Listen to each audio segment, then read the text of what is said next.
নমস্কার। আমার আজকের নিবেদন জয় গোস্বামীর কবিতা মালতীবালা বালিকা বিদ্যালয়।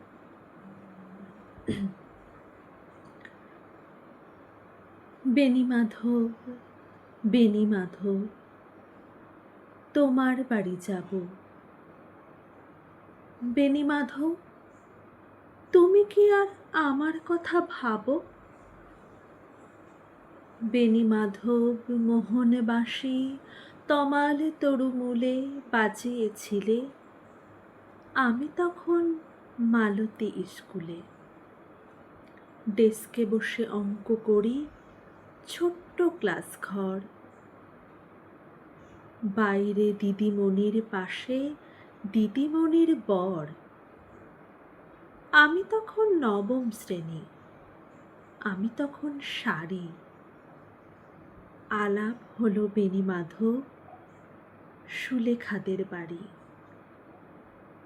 বেণীমাধব, বেণীমাধব, লেখাপড়ায় ভালো। শহর থেকে বেড়াতে এলে আমার রং কালো। তোমায় দেখে এক দৌড়ে পালিয়ে গেছি ঘরে। বেণীমাধব, আমার বাবা দোকানে কাজ করে।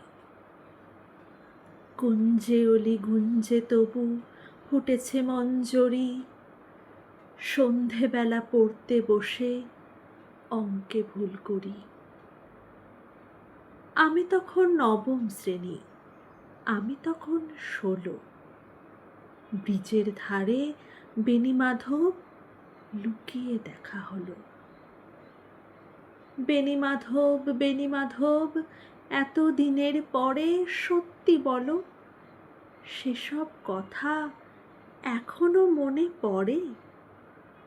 সেসব কথা বলেছ তুমি তোমার প্রেমিকাকে?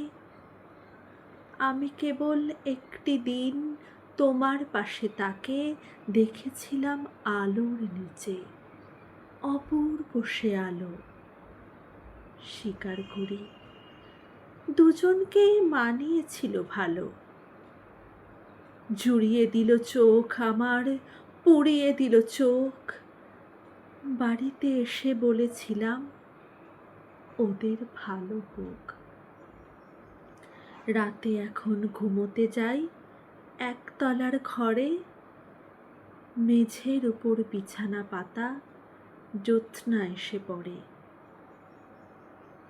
আমার পরে যে বোন ছিল চোরা পথের বাঁকে মিলিয়ে গেছে, জানি না আজ কার সঙ্গে থাকে। আজ জুটেছে, কাল কি হবে কালের ঘরে শুনি। আমি এখন এই পাড়ায় সেলাই দিদিমণি। তবু আগুন, বেণীমাধব, আগুন জ্বলে কই। কেমন হবে আমিও যদি নষ্ট মেয়ে হই? নমস্কার।